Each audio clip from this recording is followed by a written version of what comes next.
He would say, "I do not pretend to transmit a message of reality. I am moved by the longing to travel within my paintings in a dimension of spirit where the intimate and the cosmic converge." My hope is to have scholars, art historians, PhD student candidates, curators that are interested in my father's work come and have access to the archives and have access to sit and reflect and look at the work, be able to live with the work for short periods of time, because this is a work that you don't just see, you have to really look at.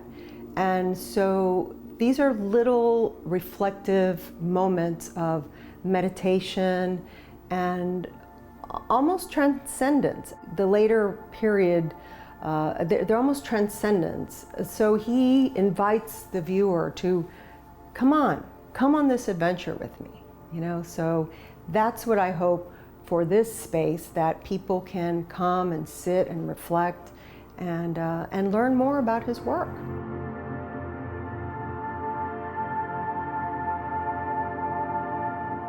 My name is Hortensia Soriano, and I am the daughter of Rafael Soriano and also the director of the Rafael Soriano Foundation. My memory is that he would come home from work and he would usually take a little nap and we would have dinner, and then he began the process of painting. And I remember as a child, I only asked my mom one time, "I don't understand why my father doesn't play with me at night, or why doesn't he watch television with us?" And my mother said to me, "Your father is in the back room, in the Florida room, doing very important work."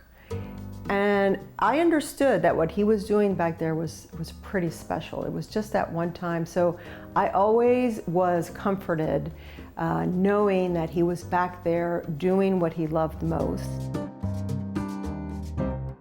For me, they were all adventures. And he would bring us in to the Florida room, me and my mom, when they were completed, and he would ask us, "What do you see? What do you feel? Tell me about the colors." And we would talk about these paintings. And then they proceeded to name the paintings. Him and my mother would give each painting a title.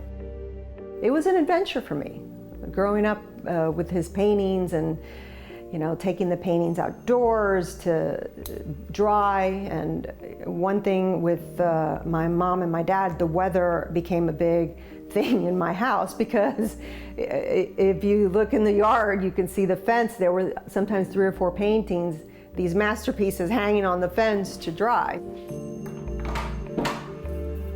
I'm working right now on the Catalog Raisonné project, and so far we've entered about 1,400 works that began in Cuba, and they go all the way through 2000, maybe 2001. So it's quite an extensive body of work, considering that his main medium is oil, and oil takes so long to dry.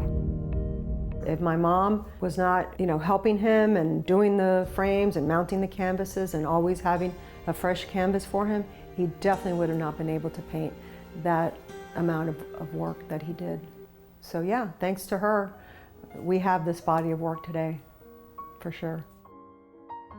I'm going to show you a very beautiful geometric painting that I'm fortunate enough to have in the collection. This is called Motivo del Mar. It's a 1953 piece. The estate, maybe about 300 works we still have in the estate. And right now we have L&S Gallery that is helping us and has the representation of the estate.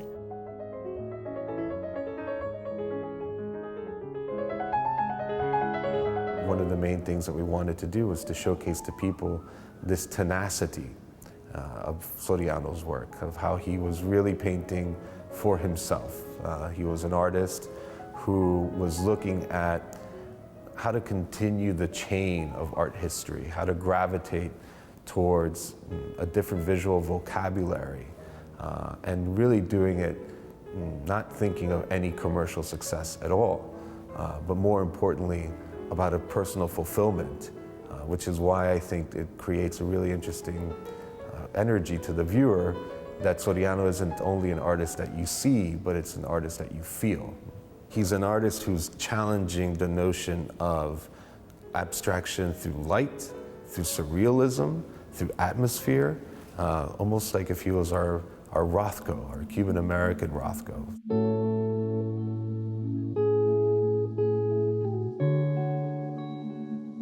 He believed in God and he believed in the Spirit, and he went inwards. He looked inwards for sustenance in his life, and I think that that's what translated on these paintings, that luminosity of yes, the cosmos. He was fascinated with the man on the moon, when the man walked on the moon in 1969.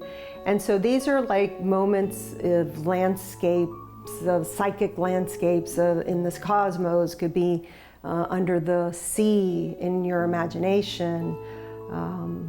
And the colors, he was a colorist. And the colors are very, he always said that it had to do with his Bay of Matanzas, which changed colors 6 or 7 times depending on the time of day. And so that light always stayed in his memory of those colors. And so these palettes have to do with that Bay of Matanzas, which he loved.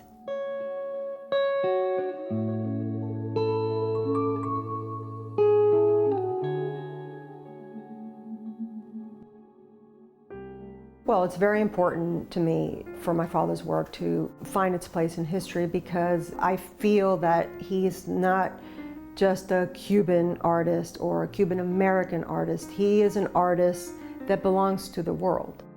And that's part of the mission of the foundation, is to place his pieces in museums and in public institutions globally for future generations to be able to enjoy.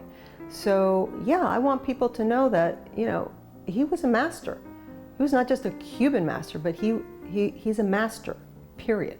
And I will say, my father was very, very humble, and he would never have said any of this, but I'm the daughter, I can say all this, so yeah, he was a true master.